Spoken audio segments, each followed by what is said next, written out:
test. Mic test. 1, 2. Yep. We have audio. Wait for the feed to appear.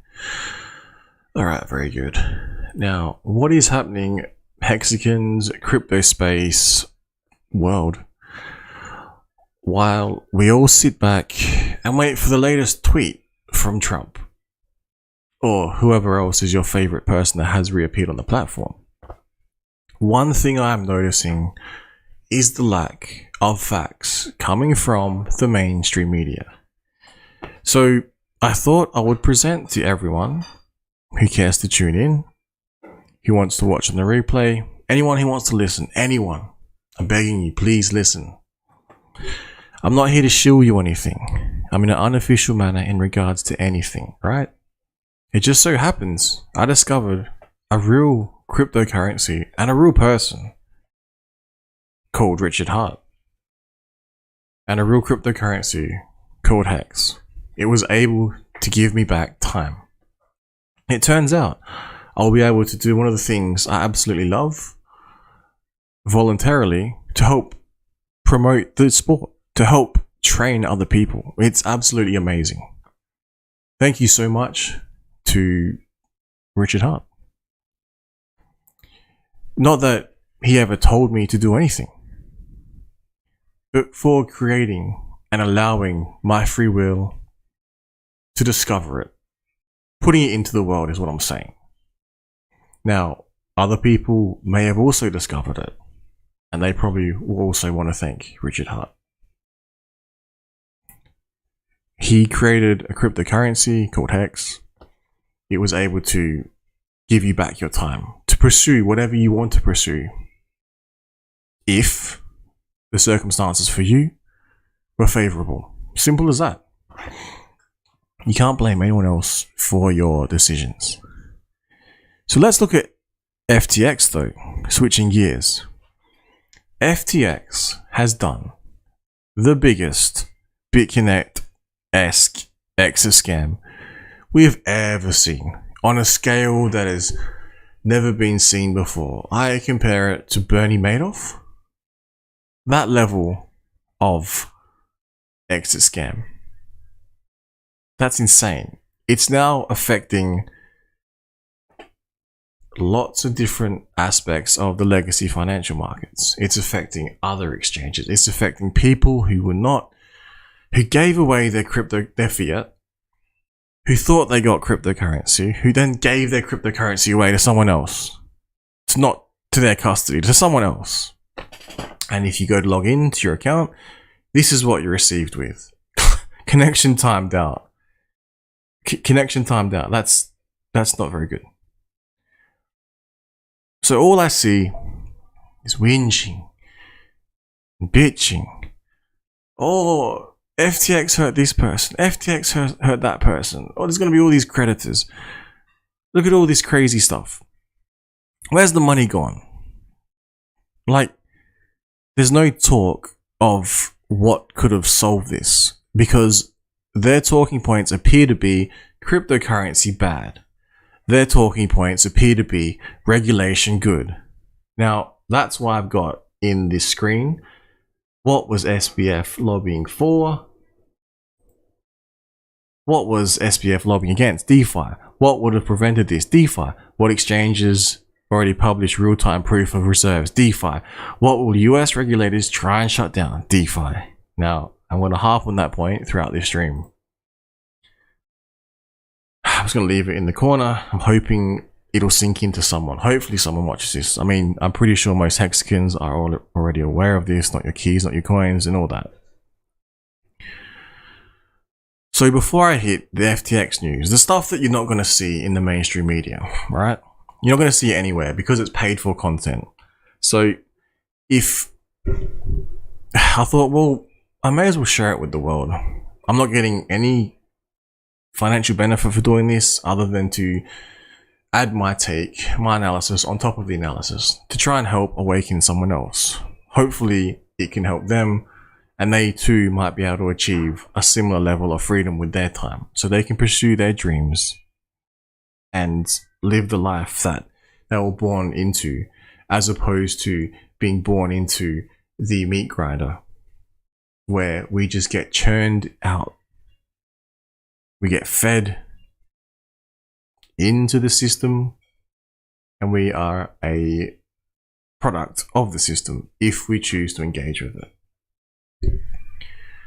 So let's have a look, right? We'll cover this. Now, I may or may not put the links in the description for these ones, because again, they may not even appear properly for you guys. So let's have a look. What's going on geopolitically, right? Think about it. There's a revolt going on in China. Now, this is a little bit old now. As you can see here, you know, there's still early talks of the SBF giant monopoly game. But this sort of stood out, the revolt in China, whereby saving face, the CCP might retire the zero COVID measures, right? So I laugh because I think I've lost the highlighting. No, it's okay. So it's like a 5-minute breakdown, right, of what's currently going on in the world relative to this person's lens, the information that they've come across. It may be similar to what's in the mainstream. It may not be. I don't know. Basically, people in China's Guangzhou city tear down COVID barricades. Now, why is that interesting? It's interesting because it's forcing the Communist Party in China to relent on their zero COVID policy, because their zero COVID policy is the policy that allows for the social credit system to kick in, for their version of the central bank digital currency, for their version of all of the gate systems, all of the facial recognition systems, tracking you wherever you go. This is like the pilot program for the world, arguably, should you allow it to happen. Because again, we are born with free will, and if you believe everything you consume through the mainstream media possibly, then you might be a product of that system. So I just want to try and point that out to try and open some minds maybe. Think back to why Bitcoin was created. I can't think of the link of this, the manifesto, but I think there was reference to a particular article early on in Bitcoin that explained that, you know, what did the banks do to us, or why, like what the actual. Now, keep it family friendly. I'll try not to swear in this stream. We have a few more incidents like this. So basically, people are getting together within China and peacefully protesting. And because they are doing this in mass, it is causing their regime to second think their approach to this social lockdown. It's literally the power of the people getting together and explaining to the powers that be that they do not consent. They do not want this. They do not want this sort of dystopian nightmare. They don't live under a tyrannical dictatorship. I mean, maybe they should just move out, but it is what it is.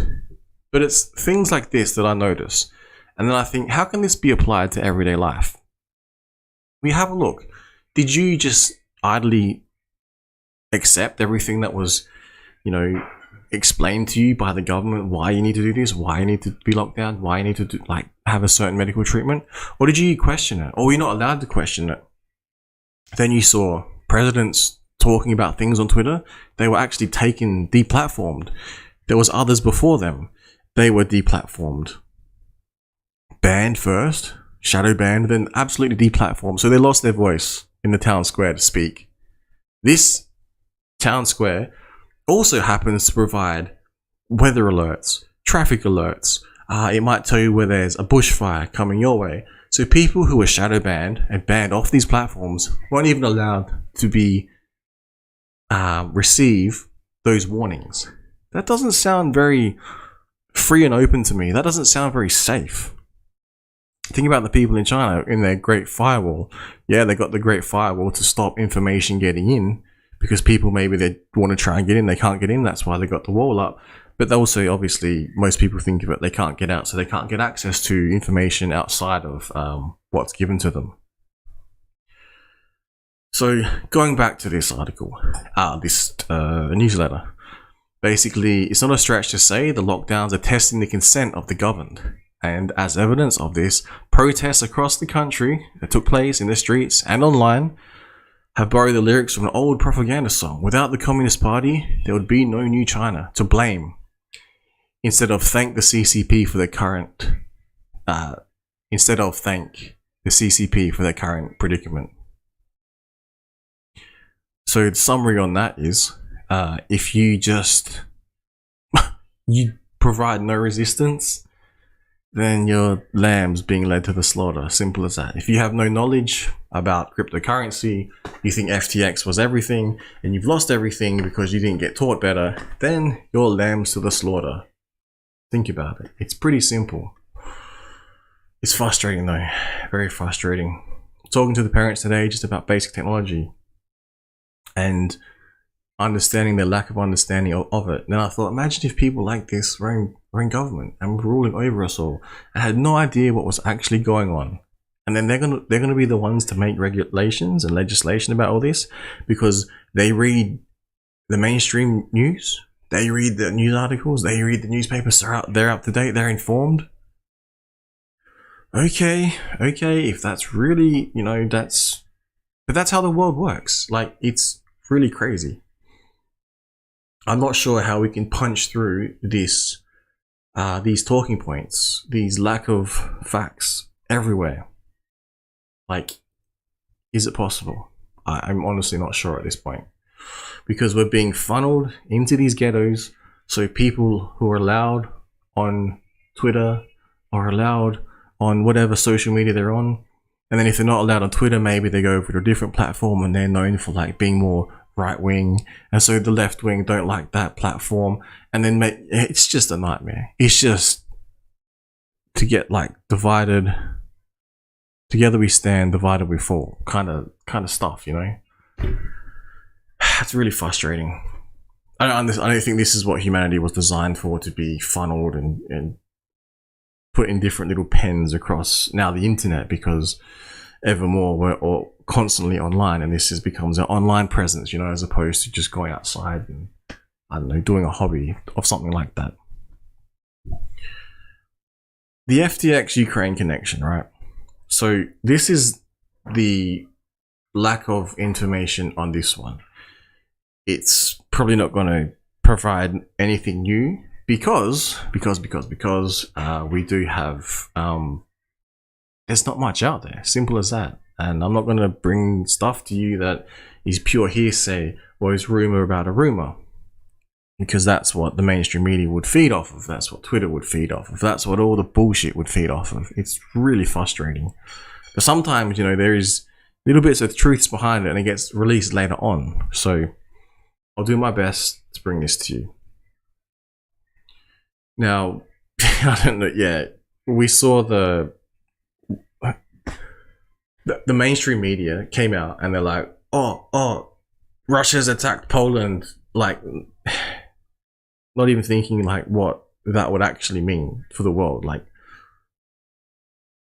it's too hard to fact check this sort of stuff, and maybe not sort of speak before we actually know what's going on, which thankfully later on it turned out to be not true, and we're not currently in World War III right now, so we're not at the level where like full-blown war.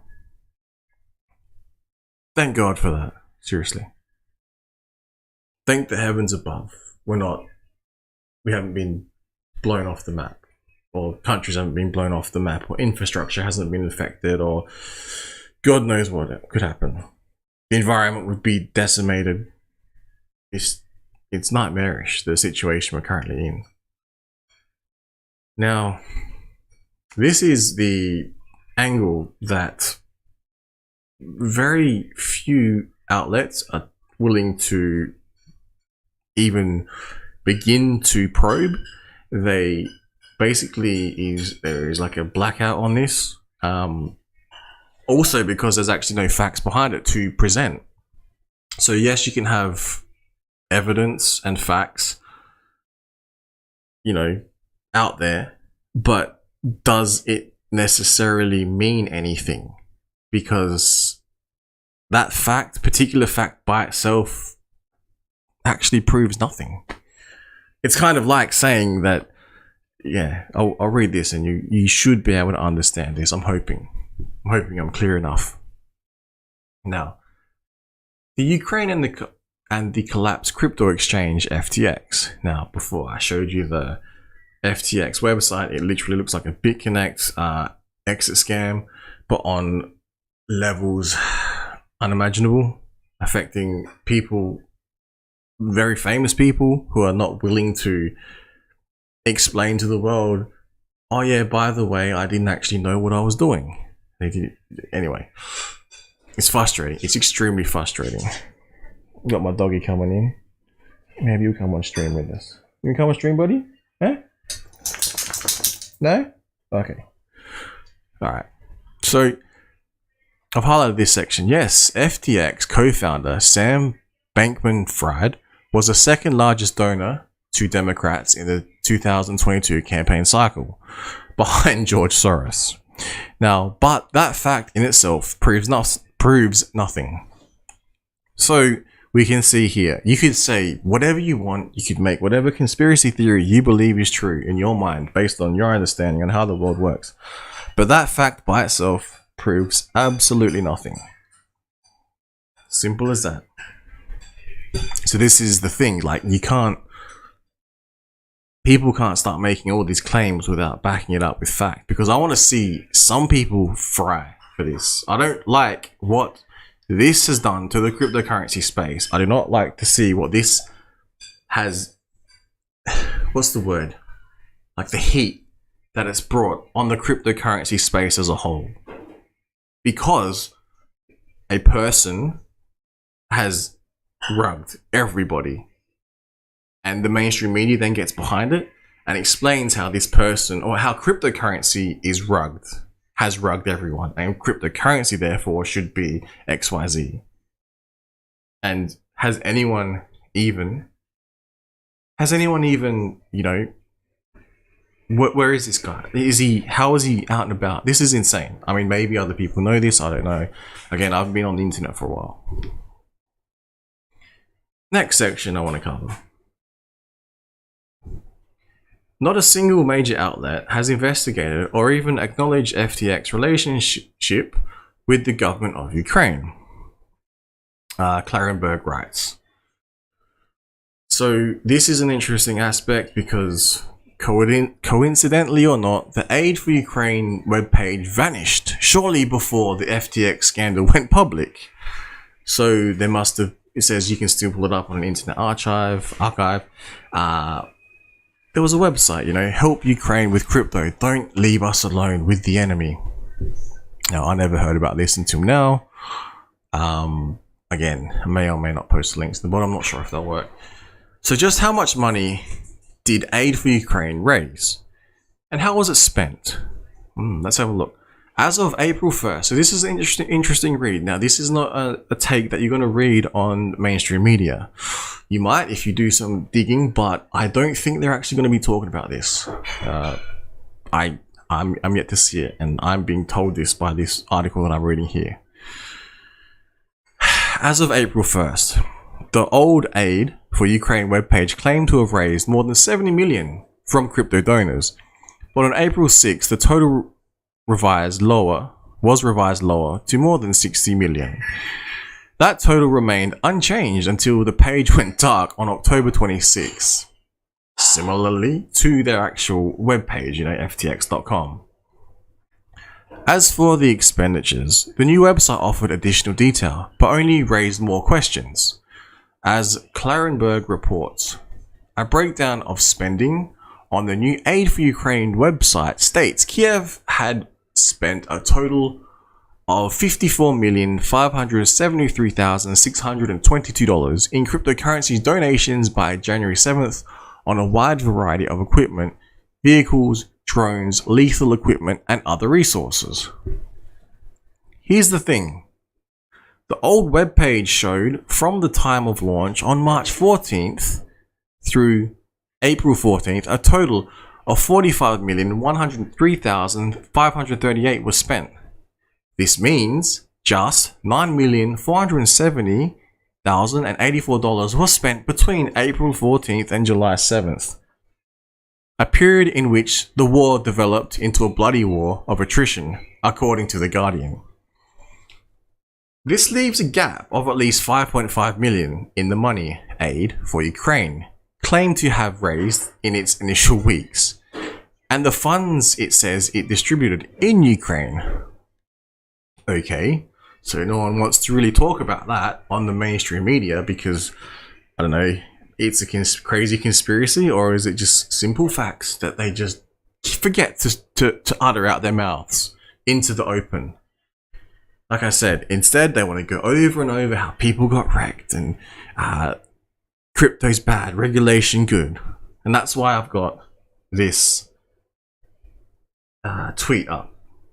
It's, you know, that's the backbone of this particular stream. Now, moving on. Namely, okay, the unanswered questions, Clarenberg writes, can be boiled down to the following. Namely, why the funds purportedly raised appear to have decreased in a span of a few days, why no donations have been received since then, and the Aid for Ukraine webpage or its new webpage, how much has been donated since the alleged initial influx, and where did the rest of the money go? Question mark.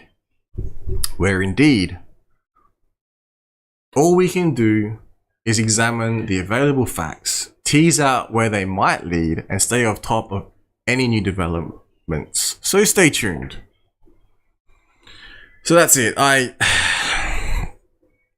It's gonna be interesting how this all plays out because, as I said before, this is the person who produced this. Where is this all going? We're seeing mass moves towards a central bank digital currency. We're seeing what's called Biden bucks being rolled out. We're trying to be rolled out. They're working on it through MIT research. Once the infrastructure is ready, they're going to roll it out and release on the US, whereby if you have a look at what's taking place in Germany, they're working on how they can deal with a power outage, how they can distribute cash, how they can shut down ATMs. All these things would be perfect, the perfect environment for a central bank digital currency to be rolled out to the masses. So they can only spend on what they want to spend, what the government wants you to spend on. Now imagine that happening in a country, happening to a country like Germany, that would be awful. Imagine that happening to a country like Australia, that would be awful. Imagine that happening to a country like the US, that would be awful. That's insanity. I don't want that happening to the world. I do not want that happening to anyone. I want freedom worldwide. As simple as that. As simple as that. All I keep getting told in the cryptocurrency space is FTX this, FTX that, FTX this. And it's not because not your keys, not your coins. No, it's because, oh, crypto's bad. That's why. That is the whole premise of their narrative, is that crypto is bad. It's really getting frustrating. And this is slow motion disaster. On top of the recession we're going to go into, on top of the depression we're going to go into, what is next? What is next? I don't know. I honestly don't know at this point. When I thought the world couldn't get crazier, I saw people getting banned off the internet, literally getting cancelled. Then I saw the virus come out. Then I saw the lockdowns. Then I saw the jab. Then I saw the treatment, the persecution, what are they called? Not internment camps. It's the people who were like, would not like comply or whatever, and they were sent to like hotel quarantines. That's the one, hotel quarantines. Then we saw the China policy, and now we're starting to see the pushback against that. Now people are starting to go, oh, you know, I had a choice. I could have said no. I could have questioned all of this, but no. You had to listen to the mainstream media, the same mainstream media that keeps telling you that crypto bad and regulation good. Meanwhile, I'm chilling here. I've got my time back through real cryptocurrency. And I'm watching the world going, what the actual is going on here? Is this just me? And then I go online and I find out it's not just me. There's like there's a lot of other people who can see this as well. And it might not be exactly the same way that I'm seeing it, but I'm hearing people from all aspects of the world. They're slowly, little parts here and there, they're syncing up. And I'm going, no shit. This is like literally a global awakening of humanity. We're realizing that we are empowered individuals and we can project out. We can create our new future.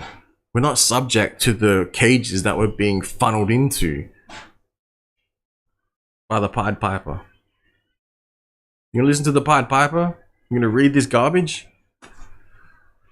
Not one of it. Where does any of this FTX news through an Australian server, where is any of it explaining to me that maybe, you know, there was some, what is it even questioning the possibility of missing funds, aid for Ukraine, and more recently the Visa quietly pulling away their, you know, support for the FTX cards. It's all just being hushed, swept under the rug. Move along, nothing to see here. Regulations coming, central bank digital currencies are coming. There's nothing you can do about it. Get back in your house, lock down. And the people in China, under insane rule, they're actually going, wait, if we get together, we actually push back against these. Maybe we can stop this. And the government's going, shit, okay, that's what we could get away with. We better stop and ease it back. But then they push forward more, and it's just a never-ending battle. So that's my little mental health preach for the day. Please, someone listen. Please tell me I'm wrong. Please, someone, anyone, tell me I'm wrong. Tell me the world isn't this bad. Tell me. Please tell me. Someone tell me. Tell me they can't actually now see a pathway for a central bank digital currency to be rolled out across the world. Not just one country, a lot of different countries. Please tell me. Please tell me. Please tell me there's not a war on the horizon. Please tell me the economy is not crashing and going to crash further. Please tell me that the pivot narrative is actually just a narrative, and if they actually do pivot, it might not fix things. And please don't tell me, by the way, that the what's the cure for a supply chain shortage? Think about this one. This is another thing I read. A cure for a supply chain shortage issue, guess what? Is a recession. Or a depression. Or a recession, a deep recession, or a depression.